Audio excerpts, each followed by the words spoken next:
And इस video lecture में आप सभी का स्वागत है। इस वीडियो लेक्चर में हम सीखेंगे एचसीएफ निकालना।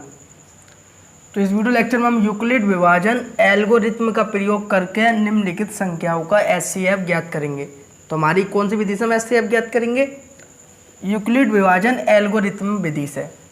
तो इस विधि के लिए आपको एक फॉर्मूला याद होना चाहिए, फिर उससे हम क्या निकालेंगे? एचसीएफ। तो इसके लिए फॉर्मूला होता है ए बराबर बी क्यू प्लस आर। तो जो ए होता है आपका वो होता है बड़ी संख्या। तो यहाँ पर एचसीएफ हम निकालना है किससे? यूक्लिड विभाजन एल्गोरिथम का प्रयोग करके। तो यूक्लिड विभाजन जो विधि है बहुत आसान है। अगर आपको भाग आता है तो ये भी आती है, यानी एक तरीके से हम भाग करते हैं और भाग करके क्या निकालते हैं? एचसीएफ निकालते हैं। तो ये वीडियो बहुत इंटरेस्टिंग होने वाली है। इसके बाद आप एचसीएफ कभी नहीं भूलोगे, किसी भी संख्या का एचसीएफ आसानी से निकाल सकते हो। तो ए होती है आपकी बड़ी संख्या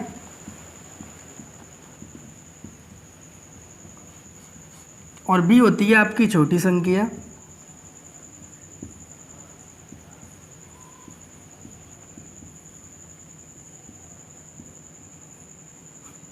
तो यहाँ पर जो ए है वो होती है बड़ी संख्या, बी होती है छोटी संख्या और जो क्यू है आपका वो होता है भागफल और जो आपका आर है वो होता है शेषफल।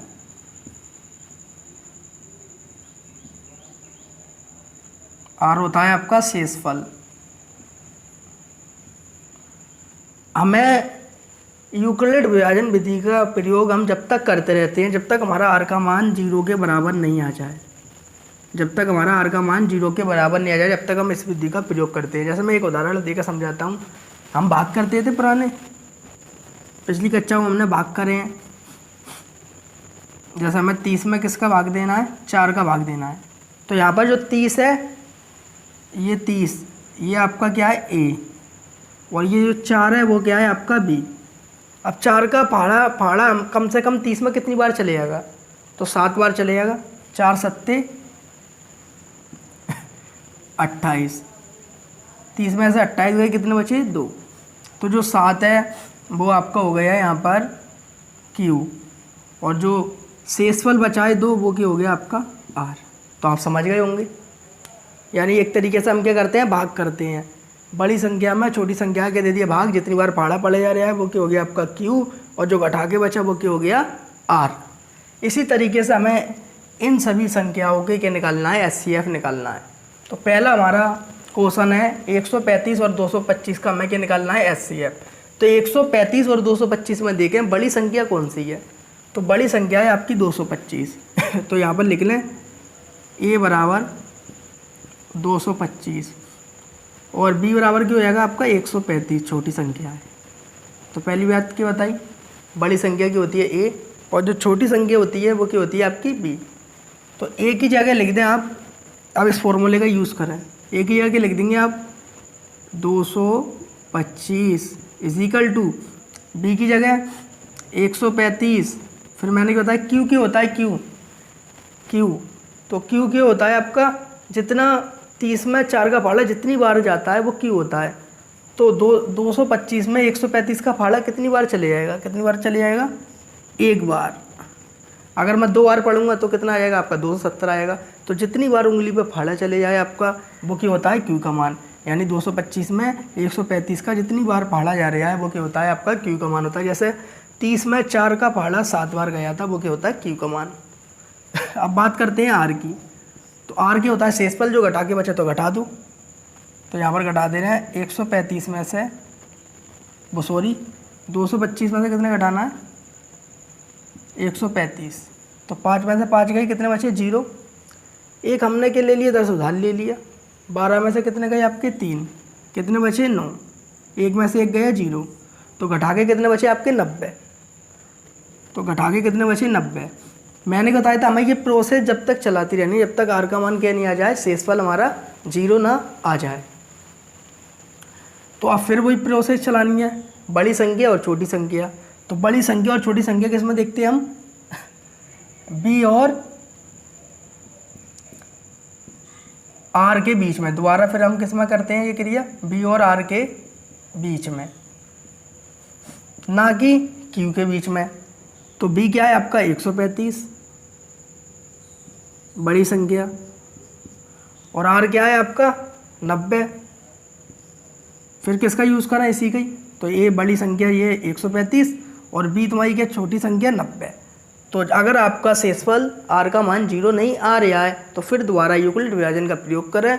बी का मान है जो बड़ी संख्या है वो यहाँ लिख दें और जो शेषफल बचा है उससे इसको भाग दे दें। तो 90 एकम 90, फिर कितना बचा 45। जब तक ये प्रोसेस चलते रहे, जब तक आर का मान क्या नहीं आ जाए 0, फिर 90 को यहाँ लिख दें। फिर बड़ी संख्या है और छोटी संख्या क्या है, जो शेषफल बचा है 45। 45 का कितनी बार फाड़े चले जाएगा, 2 बार। तो 45 दूनी 90। तो यहाँ पर आर का मान क्या आ गया, 0 आ गया। जहाँ आर का मान 0 हो जाता है वह हमारा सवाल क्या हो जाता है, पूरा हो जाता है। ये हमारा हो गया सवाल पूरा। अब हमें बताना है HCF। तो यहाँ पर जो आपका बी का मान बचता है लास्ट में, जब आपका लास्ट में जो बी का मान बचता है और शेषफल 0 आ चुका होता है, वो क्या होता है आपका HCF। तो यहाँ पर HCF क्या है आपका, HCF है आपका 45।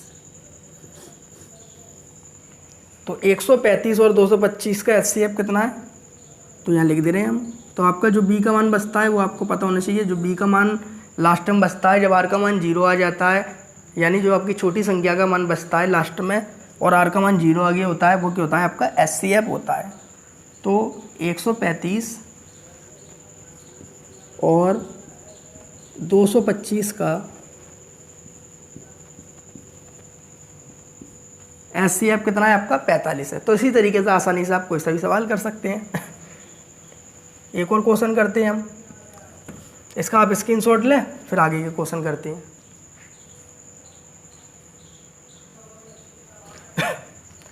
अब करते हैं हम अपना दूसरा सवाल।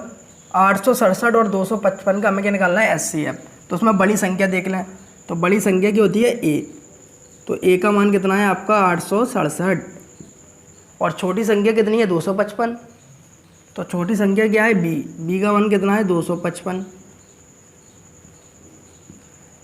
अब फॉर्मूले का यूज़ कर दीजिए। A की जगह लिख देंगे आप 867 बराबर, और B की जगह लिख देंगे छोटी संख्या 255।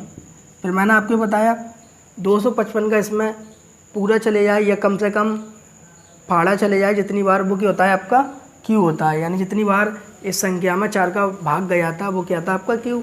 ऐसे इसमें कम से कम आपका 3 बार 255 में, यानी 255 का हम 3 बार फाड़ा पड़ेंगे तो 867 में कम से कम बार चला जाएगा। तो देख लें 255 का गुणा करें कितनी बार जा रहा है, 255 गुणा 3, 3 पंजे 15 के 5 हासिल लगा 1, 3 पंजे 15 1 16 के 6 हासिल लगा 1, 3 दूनी 6 और 1 7। तो कम से कम 3 बार करने पर 3 बार कितना रहा आपका 765। अब शेषफल कैसे निकालते हैं, घटा के। तो इसमें से घटा दीजिए 867 में से कितने घटाना है हमें 765, क्योंकि 3 बार पढ़ा पढ़ के कितना रहा है 765। तो ऐसे घटा दीजिए। 7 में से 5 गए कितने बचे 2, 6 में से 6 गए कितने बचे 0, 8 में से 7 गए कितने बचा 1, तो क्या बचे 102। तो आर का मान कितना आ गया 102। लेकिन हमें ये प्रोसेस कब तक चलानी है, जब तक आर का मान क्या नहीं आ जाए 0। फिर तो जो बी का मान है वो एक ही जगह रख दो बड़ी संख्या, और जो शेषफल बचा है उससे इसको भाग दे दो। तो 255 में 102 का पाड़ा कितनी बार चलेगा 2 बार, 102 दूनी 204। तो कितनी बचे आपके 51। तो अभी भी आर का मान 0 नहीं आया। जब तक आर का मान 0 नहीं आया जब तक करते रहें। अब बी का मान फिर लिख दें यहाँ पर, ये बी का मान लिख दिया हमने और आर के मान से फिर इसमें भाग दे दें।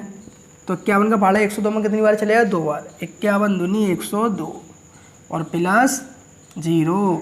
तो आर का मान आ गया 0। जब आर का मान 0 हो जाता है तो जो बी का मान बचता है वही क्या होता है HCF। तो बी का मान क्या है आपका 51। तो आप लिख देंगे किसका HCF निकाला हमने 867 और 255 का, 867 और 255 का HCF 51 है। तो इसी आसान तरीके से ऐसे आप कोई सा भी क्वेश्चन कर सकते हैं। अब हम अपना तीसरा क्वेश्चन करते हैं। इसको अब मैं रेस कर देता हूँ।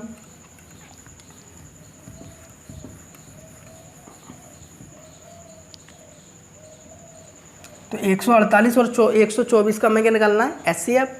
तो बड़ी संख्या कौन सी है आपकी, 148, और छोटी संख्या कौन सी है आपकी, 124। तो फॉर्मूला का याद रखना है क्या है, A बराबर BQ प्लस R। A का मान कितना है आपका 148, B का मान कितना है आपका 124। क्यू क्यों होता है, क्यू क्या होता है आपका 124 का 148 में जितनी बार भाग जाता है वो क्या होता है क्यू। तो कितनी बार चलेगा, कम से कम एक बार। 124 एकम 124। अब क्या लिखना है मैं, शेषफल। तो 148 में 124 घटा दें, घटा के क्या बचा आपका 124 में से घटाया तो बचा आपका 24। तो शेषफल क्या बचा आपका 24। अब फिर वही, जब तक प्रोसेस चलानी होती है जब तक आर की जगह क्या नहीं आ जाए आपका 0 आ जाए, आर का मान 0 के बराबर आ जाए, तो प्रोसेस हमारी क्या हो जाती है, ख़त्म हो जाती है। तो 124 लिख लिया हमने, बी का मान बड़ी संख्या, और आर क्या है आपकी अब छोटी संख्या। 24 का इसमें भाग दे दीजिए, कितनी बार चलेगा 5 बार। तो 24 पंजे 120, कितने बचे 4। अभी भी नहीं आया आर का मान, जब तक आर का मान 0 नहीं आया जब तक ये प्रोसेस चलाते रहते हैं। बी का मान क्या है 24, लिख दीजिए बड़ी संख्या, और आर का मान क्या है आपका 4। अब देखिए 4 का पाड़ा कितनी बार चले जाएगा, तो 6 बार चले जाएगा, 4 6 24, और आर का मान आ चुका है आपका 0। जब आर का मान 0 आ जाए सवाल पूरा हो जाता है। अब सवाल पूरा हो गया, तो जो बी का मान वो होता है वो क्या होता है HCF। तो यहाँ पर 148, तो बी का मान क्या होता है HCF। तो 148 और 124 का HCF 4 है। तो इसी तरीके से आप कोई सा भी सवाल आसानी से कर सकते हैं। अभी आपका चौथा सवाल है, इसका ये करते हैं हम यहाँ पर करते हैं। तो बड़ी संख्या देख लें, बड़ी संख्या कौन सी है आपकी 144। तो A बराबर 144। छोटी संख्या देखें, छोटी संख्या क्या है 90, तो B बराबर 90। तो पहले हम बड़ी संख्या लिख लेते हैं और छोटी संख्या और फॉर्मूला लगा देते हैं। A बराबर BQ प्लस R। तो एक ही जगह लिख देंगे 144 बराबर B की जगह 90। तो 90 का पहाड़ा कितनी बार चले जाएगा 144 में, कम से कम एक बार चले जाएगा, 90 एकम 90। अब आर के बचा आपका शेषफल। तो शेषफल देखना कितना बचा 54। 144 में 90 जाएंगे तो 54 बचेगा।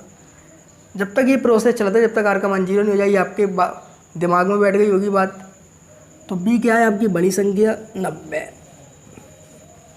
और आर क्या है शेषफल, इससे एक बार और फिर भाग दो तो कितनी बार चलेगा 54 एकम 54 प्लस आपके लिखना है शेषफल। तो 90 में से 54 गए, कितने बचे आपके 36। तो 90 में से 54 गए, आपके कितने बचे 36। तो जब तक ये प्रोसेस चलाती रहनी है आपको, जब तक कि आर का मान 0 नहीं आ जाए। फिर करिए, ऊपर लिख दे रहे हैं अब हम। तो 54 क्या है बड़ी संख्या, और छोटी संख्या क्या है हमारा 36। 36 एकम 36। अब देखें घटा के कितने बचे, तो घटा के बचे आपके 18। अब फिर बड़ी संख्या क्या रह गई 36, और छोटी संख्या 18। तो 18 दूनी 36, और आर का मान क्या आ गया आपका 0। जब तक आर का मान 0 नहीं आया, जब तक ये प्रोसेस चलाते रहे, आर का मान 0 हो जाए आंसर आ गया। तो जो बी का मान होता है वो आंसर। तो HCF को हो गया आपका, तो HCF किसका कितना आ गया आपका 18। तो 144 और 90 का HCF कितना है आपका 18। इसका आप स्क्रीनशॉट लें, फिर आगे क्वेश्चन करते हैं।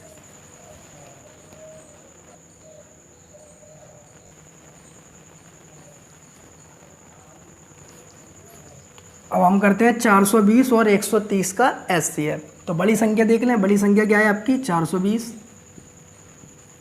और छोटी संख्या क्या है आपकी 130, और फॉर्मूला क्या होता है हमारा A बराबर BQ प्लस R।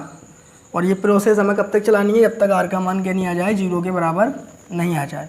तो एक ही जगह 420 पुट करते हैं। फिर तो मैंने आपको बहुत सारे छः एग्जाम्पल करवा रहा हूँ। मैं आपको कितने एग्जाम्पल करवा रहा हूँ? 6। 1 2 3 4 5 6 इतने एग्जाम्पल करके आपको एकदम अच्छी तरीके आ जाना चाहिए और फिर आप कोई सा भी क्वेश्चन कर सकते हैं। तो 420 भी क्या है आपकी बड़ी संख्या 130। अब देखें 420 में 130 का पहाड़ा कम से कम कितनी बार चले जाएगा? तो 3 बार चले जाएगा आपका, और 3 बार में कितना आ जाएगा आपका? 390। तो 420 में 390 घटा दें, कितना बचेगा आपका? आपको बचेगा 30। तो हमें ये प्रोसेस जब तक चलेंगे आर का मान 0 नहीं आया तो अभी नहीं आया। फिर बड़ी संख्या छोटी संख्या, तो बड़ी संख्या क्या है आपकी b, और इधर छोटी संख्या क्या है 30। 30 का पहाड़ा पढ़ते हैं, 30 का पहाड़ा कितनी बार चलेगा? 4 बार। 30 चौक 120। शेषफल कितना बचा आपका? 10। जब तक आर का मान यानी शेषफल 0 नहीं आया जब तक ये प्रोसेस चलानी है। अभी भी नहीं आया, फिर कर दीजिए। 30 क्या है बड़ी संख्या और छोटी संख्या क्या है 10। अब आ जाएगा 10 का पहाड़ा कितनी बार चलेगा? 3 बार। 10 3 30, और प्लस के आगे आपका 0। तो HCF कितना आ गया आपका? 10। तो जो बी का मान लास्ट में बचता है जब आर का मान 0 आया था यानी शेषफल 0 आया था, वो क्या होता है? HCF। तो 420 और 130 का HCF 10 है। तो इसी तरीके से आप सभी सवाल कर सकते हैं। लास्ट क्वेश्चन 196 और 38 220 का करना है, ठीक है। तो बड़ी संख्या देख लें, बड़ी संख्या ए कितनी हो गई? 38 220। ये बहुत सिंपल क्वेश्चन है। और बी का मान कितना है? 196। फॉर्मूला लगा दें, ए बराबर BQ प्लस आर। तो बड़ी संख्या की जगह लिख देंगे ए का मान, तो ए की जगह 38 220, और बी की होती है छोटी संख्या, तो 196 गुणा 196 का इसमें जितनी बार फाड़ा चले जाए वो क्या होता है आपका? क्यू होता है। तो 196 में जो आपका फाड़ा जाएगा 195 बार चले जाएगा। तो 196 का फाड़ा हम 195 बार पढ़ेंगे तो आपका कितना आएगा? 38,220। ये आप गुणा करके देख लें, मोबाइल हो तो मोबाइल से गुणा करके देख लें, एकदम एक्यूरेट आएगा। तो 196 का हम 195 बार फाड़ा पढ़ेंगे तो हमारा कितना आएगा? 38,220, और आर का मान क्या आएगा? 0 आएगा। ये हो गया आपका सवाल। तो बी की जगह क्या आ गया आपका? 196। तो 196 और 38 220 का HCF कितना आया आपका? 196। तो इसका आप स्क्रीनशॉट ले लें।